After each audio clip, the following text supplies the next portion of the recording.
Assalamualaikum warahmatullahi wabarakatuh. Kepada Madam Nurzuliza binti Jamisah. So pada hari ini kumpulan kami akan membentangkan tentang landscape project tender document. Terusnya, sekarang saya akan mengenalkan kumpulan saya, iaitu saya sendiri Muhammad Nazri bin Zahari, nombor matrik 1087, dan rakan-rakan saya Nishantini anak perempuan Batu Malai, nombor matrik 1078, dan Nur Emilia Elisha binti Wan Mazlan 080.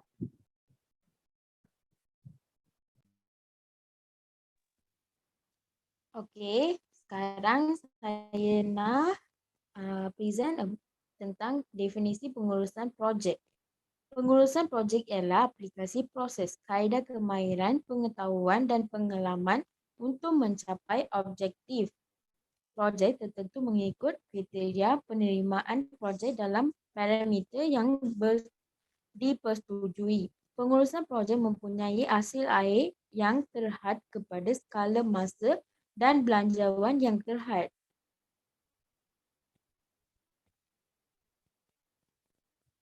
Okey, kita tengok pasal kepentingan kepada pengurusan projek. Ia memastikan apa yang disampaikan betul dan akan memberikan nilai sebenar terhad peluang perniagaan. Kedua pula, ia memastikan kemajuan projek dijejaki dan dilaporkan dengan betul, belajar dari kejayaan dan kegagalan masa lalu. Ia memastikan orang yang betul melakukan perkara yang betul pada masa yang tepat. Ia memastikan proses pengurusan projek yang betul diikuti sepanjang kitaran hayat projek. Memastikan orang yang betul melakukan perkara yang betul pada masa yang tepat. Ia memastikan risiko diurus dengan betul dan dikurangkan untuk mengekalkan daripada menjadi isu. Ia memastikan jangkaan yang betul ditetapkan sekitar perkara yang boleh disampaikan bila dan untuk berapa banyak. Yang last tu, ia memastikan kualiti apa sahaja yang dihantar secara konsisten mencapai sasaran.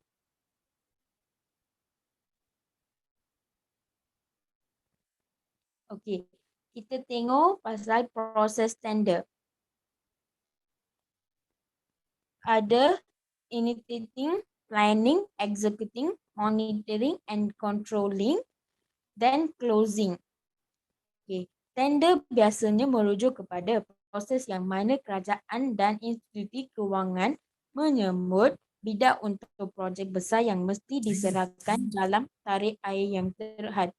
Istilah ini juga merujuk kepada proses di mana pemegang saham menyerahkan saham atau security mereka sebagai tindak balas kepada tawaran pengambilan.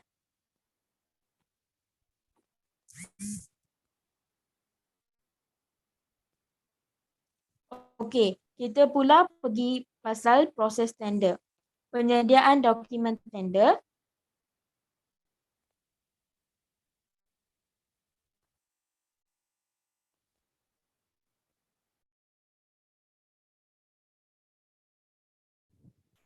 Okay, seterusnya proses tender. Penyediaan dokumen tender iaitu sediakan dokumen berasingan mengikut teknikal dan harga. Syarat wajib mestilah dipatuhi nama syarikat dan harga tidak dicatat dalam dokumen tawaran teknikal.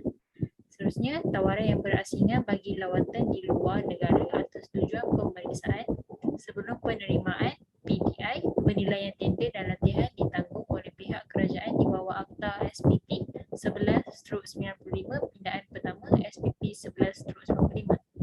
Seterusnya, bagi barangan import, tawaran harga perlu menerusi secara FOB kecuali pemperolehan ubat-ubatan 16/2002 dan memperolehkan ICT yang diimport SPP 16/2001.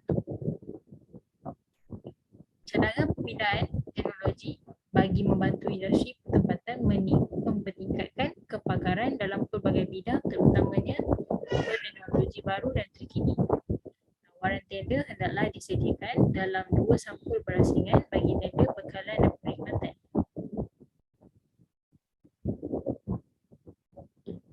Seterusnya, dasar-dasar kerajaan yang perlu dipenuhi. Agensi yang menghasilkan tender perlulah memastikan tindakan yang diambil tidak bercanggah dengan dasar semua kerajaan. Seterusnya, pihak agensi perlu diperingatkan supaya memenuhi dasar-dasar semasa kerajaan seperti berikut. Pertama, matlamat serta strategik di bawah dasar pembangunan nasional DPN, dasar penggunaan perkhidmatan pengangkutan kebangsaan melalui perwakilan penghantaran kerajaan, dasar pembelian barangan import secara FOB iaitu free of on board. Seterusnya, penggunaan bank tempatan yang mempunyai cawangan di setiap negeri, dasar kualiti alam sekitar yang terakhir sekali, dasar perlindungan insurans daripada kumpulan wang insurans barang-barang import kerajaan KWIBK.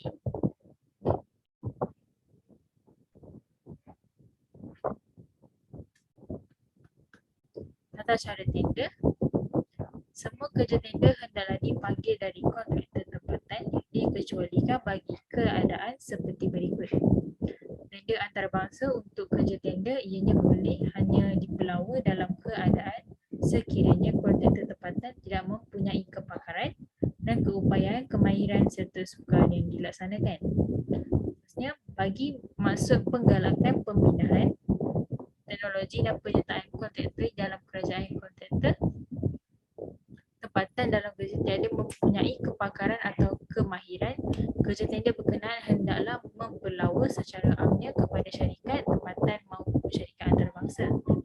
Seterusnya, perihal umum tender bekalan dan perkhidmatan. Jika sumber perolehan boleh didapati di dalam negara, maka tender tempatan perlulah dipanggil dengan menggunakan hasil bersih, harga bersih. Bagi yang perlu diimport, harga tawaran diberikan secara percuma free on board FOB semasa digunakan. Seterusnya, tender antarabangsa hanya boleh dipelawa bagi perolehan bekalan dan perkhidmatan yang tidak boleh didapati di dalam negara atau tidak mempunyai sekurang-kurangnya 5 wakil jualan dalam negara bagi barang-barang dan perkhidmatan tersebut yang berdaftar di bawah Kementerian Kewangan. Perihal umum tender bagi pembiayaan kepada institusi kewangan antarabangsa. Dan terakhir, semua perolehan yang melibatkan pembiayaan daripada institusi kewangan antarabangsa perlulah memenuhi peraturan yang telah ditetapkan oleh pihak berkenaan.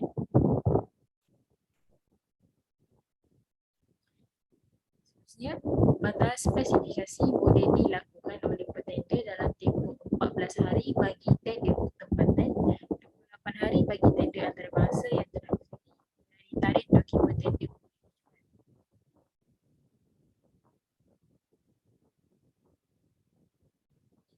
Keperluan dokumen tender adalah dokumen tender merupakan dokumen yang penting yang akan menentukan dan menjelaskan keperluan terperinci agensi. Agensi hendaklah menyediakan dokumen tender yang lengkap bagi memastikan proses tender berjalan dengan licin dan teratur.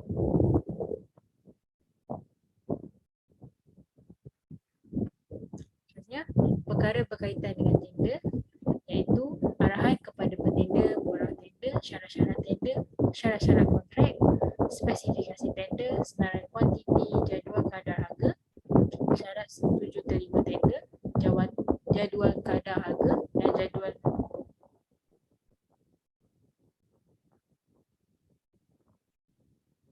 Seterusnya, balik kepada Nazir.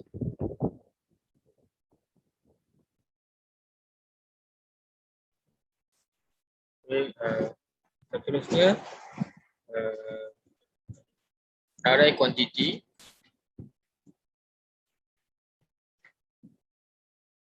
Okay, untuk yang seterusnya ini adalah mengenai dokumen mengenai kerja landscape lembut, iaitu kerja menanam.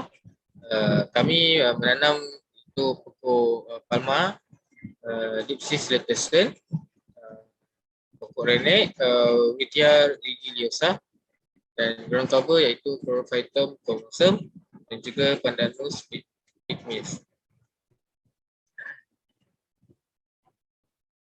Okay, untuk kerja landscape lembut, perlu membuat penyediaan lubang tanaman dan juga tanah campuran dan juga sukupan. Setiap daripada kerja-kerja ini mempunyai kos yang ditetapkan.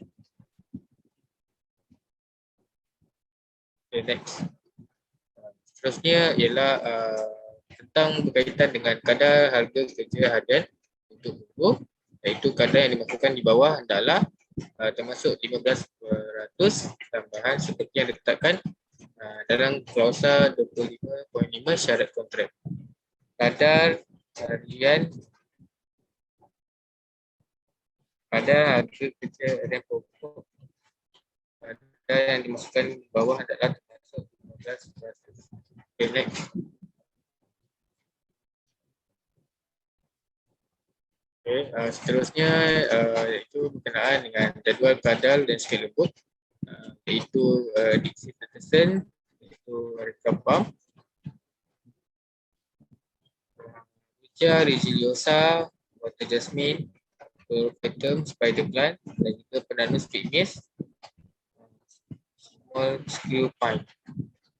Okay, seterusnya pergi kepada bahagian construction drawing, iaitu detail drawing. Dan ini mempunyai master plan, dan dalam master plan kami meletakkan pump, concrete slab, ground cover dan juga shrub, dan seterusnya bench roof, planter box, turf dan juga stepping stone. Kami menggunakan skala 1:100. Seterusnya ialah berkenaan dengan concrete planter box, iaitu menggunakan batu bata dan meletakkan pokok ground cover di dalam planter box. Seterusnya ialah concrete slab. Concrete slab ini bertujuan untuk tempat laluan kepada pengguna dan juga memudahkan untuk meletakkan bench di atasnya supaya dengan permukaan yang rata. Concrete slab ini kami menggunakan hanya simen dan juga PRC.